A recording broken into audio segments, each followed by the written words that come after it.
year is 1985, and I'm 11 years old, and I am in Lahore, Pakistan.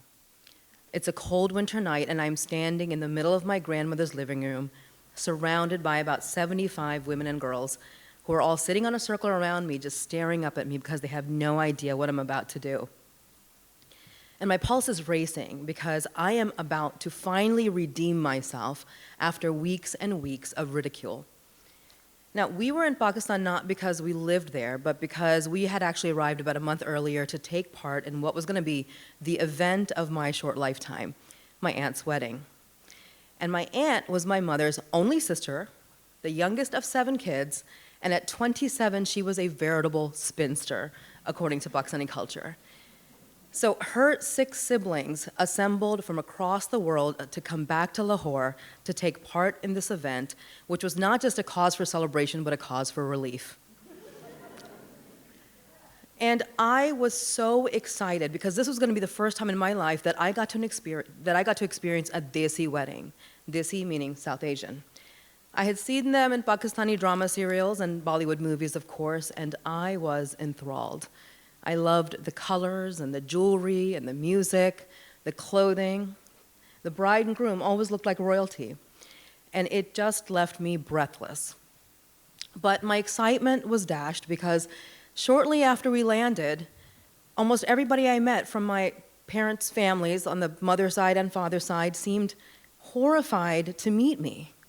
See, they had been expecting this chic, svelte, very American-looking girl, athletic and fit, somehow magically light-skinned, even though my father is the color of dark cinnamon. And instead, they met me, this chubby, short, little, dark girl with greasy glasses and a hideous, boyish haircut that her mother gave her at home.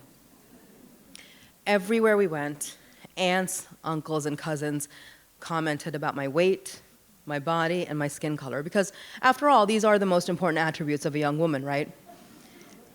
They implored my mother, why didn't you groom her properly? Why didn't you raise her to be presentable? What have you done with her?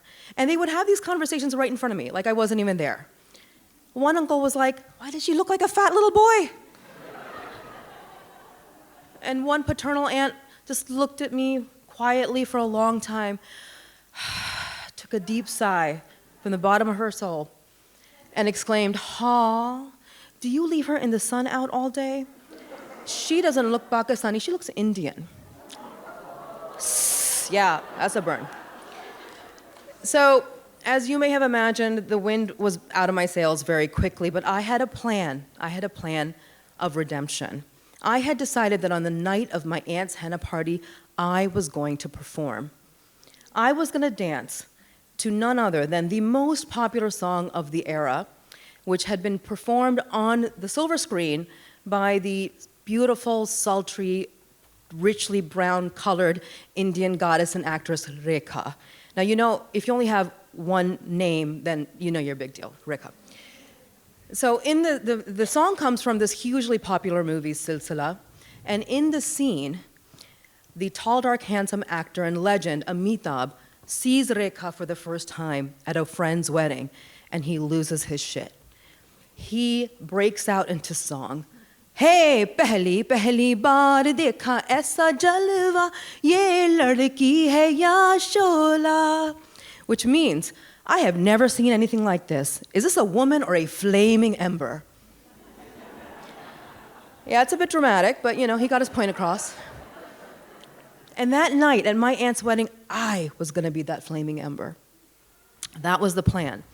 I was gonna show all these people who mocked me who I really was. And for the first time, they would really see me. And I wasn't worried about this at all. I knew I had it because I had watched that dance so many times. I had worn out the VHS tape it was on, and I had practiced that dance night after night after night back in my room in Chambersburg, Pennsylvania. So I had this.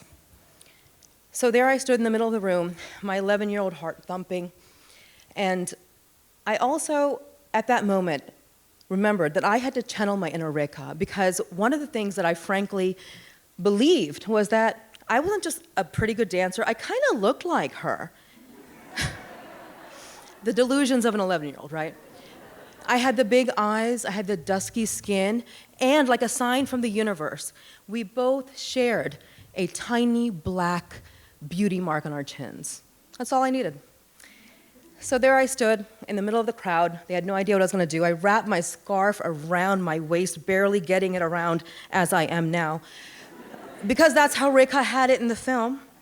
I took off my greasy glasses and I tucked them into my waist. And when the beat dropped, my hips started moving. पहली पहली बार देखा ऐसा जलवा हो ऐसा जलवा ये लड़की है या शोला. When that song started, the room lit up. People were probably not just delighted, but shocked that I had the guts to try and think I could dance like Rekha. The first 15 or 20 seconds were absolutely euphoric.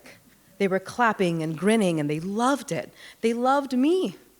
And for a brief moment, for the first time since I had arrived in Pakistan, I felt beautiful. And then I was like, are their faces starting to change? The smiles suddenly started to turn into smirks. And I heard a laugh. Somebody's laughing at me. Somebody else yelled, "You should have done a dance from Anjuman." Anjuman, the aging, towering, larger-than-life Punjabi actress who had dominated the screen with her big hips and her thick thighs and her heaving bosom. I heard the cat calls and I kept bopping. They stopped clapping and I kept going. People started leaving the room, but I just went through the song in the most endless, agonizing way possible until the final note dropped. And at the end of it, the only person left paying attention and applauding for me was the bride herself, my aunt. I wanted to disappear into vapor at that time, but of course I couldn't. So I quietly left the room. I went straight to the buffet, filled up a plate, found a corner, and stuffed myself. So I didn't get my redemption that night, but what's strange is that the humiliation of that night did not manage to kill the flaming ember inside of me. I just kept dancing. In college, I danced the bhangra in competitions and parties. When the Hindu Festival of Lights, Navratri, came around, I danced the garba and the dandiya with my Gujarati friends. And in my 20s, as a mother, I started taking classical Indian dance classes, the only adult in a class full of 6- and 7-year-old girls. And together with them, I performed beautiful Indian dances, dressed like a Hindu goddess on stage, with yards and yards of bells around our ankles. And just last year, at one of my besties' henna parties, I decided to revisit this song and channel my inner Rekha again. So I grabbed a friend who was going to be my tall, dark, handsome hero. I wrapped my scarf back around my waist, and in the middle of friends that I love, I let my flaming ember come back to life. And together, we brought down the house. What I realized was that I never needed redemption to begin with. All I needed to do was just keep dancing.